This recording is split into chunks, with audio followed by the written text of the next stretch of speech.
You have somebody with you?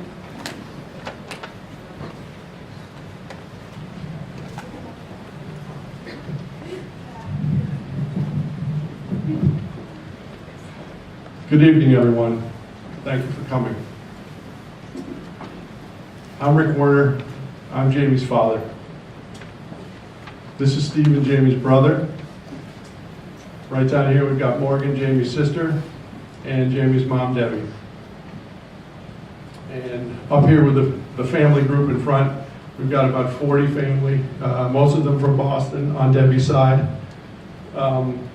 We also have friends here in the room from, among other places, California, Chicago, Florida, Dallas, New York, Vermont. I could go on. It's amazing. It's truly amazing. Let me just talk for a second, just looking out of the crowd. Are we set up okay here? Are there any empty seats in the middle that we could utilize in any rows? Any empty seats anywhere? Just put your hands up if you have empty seats. So you guys see where the empty seats are? If somebody wants to go take a seat, please do that. We actually might be here for a little while. Put your hands up again. Keep your hands up if you have an empty seat. Please go and take the seats, guys. Go and don't be bashful. Just go take the seats, please. Keep your hands up if you have an empty seat. And please come up and sit right in the front, too. It's fine. Just come on and sit right up in the front. Got some seats right there, guys. Absolutely. Okay, that's a little better. So, when I was talking to people, we were all talking to people, we would hear this person's coming from wherever, and it just bowled us over. So I was starting to expect a crowd like this, and it's amazing. It really is. So we're here to celebrate the life of James Balfour Werner, Jamie. This incredible gathering should have been for his wedding, but that was not to be. I know that many of you were expecting a religious service, and I know that a lot of you, it would have helped a lot of you to sort of process his death if we had done that. We thought about that. In the end, we just decided that just wasn't right for Jamie. So my friend Tom Connolly called me the other day, the day after Jamie died. And he said, Rick, you're going to have, your tendency is you're going to try to pull in, hunker down, lock the doors, pull down the shades, and maybe pull the covers up over your head. He was right. He said, you have a lot of friends who are going to want to come and give you their love and profess their love for you. And you need to let them. And I said, Tom, I appreciate that, and I'm going to try. He was right, as I said. We might have done that. If we had, we would have been a basket case now. As it turns out, we didn't have any choice, because our friends broke down our door almost. And it's just been incredible, just incredible. I mean, I almost feel like, this is getting a little ridiculous, but I almost feel like if I had stood in front of the door, a tidal wave would have washed me back with our friends coming in.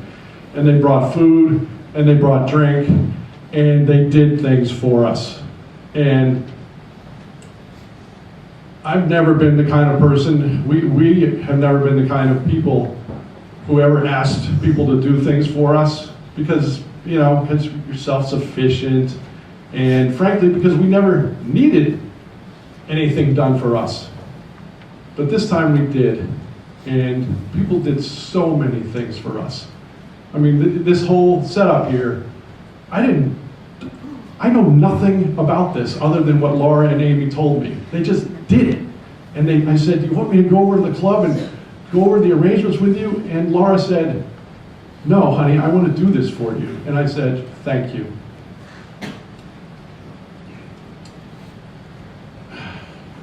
And that has just saved us and buoyed us just beyond words. Other people, see, the club was set up, the buses that we just came over on were set up, the incredible boards that we have out there done by family member Daphne, these posters, all sorts of food and drink, as I said. Morgan's friends. Morgan's friends came every day, and several nights Morgan went to bed, and her friends stayed and cleaned up the kitchen for us. And they cooked for us, and they fed us, and I just love them all so much. They're just the best people we know. Stephen's friends. Thanks, Stephen. Stephen's friends. They would come and they would chill on our porch, and they would hang for hours and hours and hours, and they'd get up and then I'd give them a hug, and then they would say, "I'll be back tomorrow." They're just the best. These people are all family. They're our family.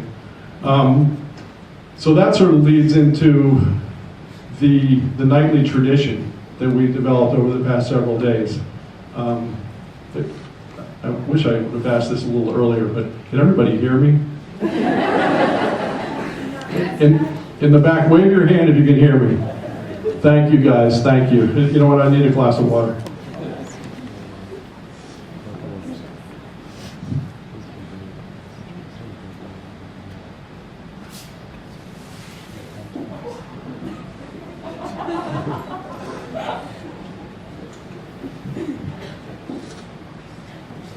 We had a little accident with some seltzer up here. Is everything okay? So the nightly tradition. Jamie's friend Michael Klikos wrote a song for Jamie on the night that he died. He couldn't sleep and he stayed up all night and he put together this incredible song, and we will play it a little later tonight. And so the tradition is, Jamie's favorite alcohol was Jameson, and so we call it JMO for JMO. The whole gathering, like last night, I think we had maybe 30 people gathered around. We get in a circle, we all get a shot of Jameson, and people tell stories, recollection stories about Jamie. We play the Klikos song, and then we do the shot. It's just unbelievable. Tonight, we're going to have a number of other people up here besides me, which is just probably a good thing, right? Morgie. So Jamie, as many know, was a phenomenal storyteller, and in turn, tonight, we will be telling a collection of stories about him. He was born on August 3rd, 1989, in Cambridge, Massachusetts. And it was the damnedest thing. We only lived in the Boston area for 2.5 years or so, but he always told people he was from Boston. You know, he lived here in Maryland for 20 years, but he liked to tell people he was from Boston. And I'm sure all the Boston folks love that. And he was a Patriots and Celtics fan too. That was Jamie. He was a very, very energetic child, to the point that Debbie, when he was a very, very young child, Debbie would be, let's say, pushing Morgan, who was a baby, in the stroller, and Jamie was 2, and Jamie would just run for the street. That's what he did. He would just run for the street, and Debbie would call me at work, and she would say, "Rick, I don't know how I can do this. I've got this little baby Morgan, and Jamie's just so out of control. I don't know what to do about him." That was Jamie. Another similar story. When Jamie was about 1, Debbie, I call her Crossy too, as many of you know, Debbie Crossy, Debbie or Crossy. So Crossy was pushing Jamie in a stroller with her mother. And she said, "Mom, Jamie is so energetic. he's just totally wearing me out. And I don't even think I can have any more kids. And so Grandma Pat said, don't worry, your other two won't be as wild as this, they'll be calmer. And that actually did turn out to be the case. Thank God.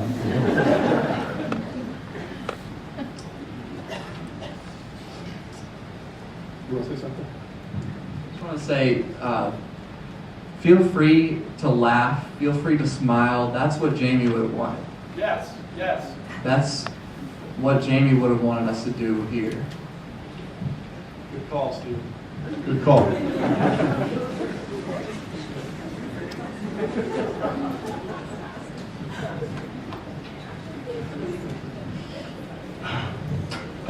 So another story. When he was about 2, we were still living in Boston, and I carried him. I think I started carrying him like this, and I walked into a dry cleaners in Boston, and he was talking to me. He's a big talker. We'll talk about that as the evening goes on, as many of you know. And so he was talking to me, and quite articulately for a 2-year-old. And at this point, I was a young parent. I didn't have a great sort of sense of comparison of that. And there was a woman in the dry cleaners, and she sort of turned around, listening to him talk, full sentences, and she asked me, well, how old is he? And I said, oh, he's 2. And she said, I've never heard a 2-year-old talk like that before. That was Jamie. So, as I said, we were about 2.5, he was about 2.5, we moved to Maryland. And so I think we went back and forth a couple of times. I think I came down for an interview. We drove back and forth, long drive, of course. And so he was he liked to talk. He was very headstrong, even at 2.5. So we were driving, and I think everybody else was asleep. Been a long day, and he'd been talking a lot to me. And he used a pacifier at the time.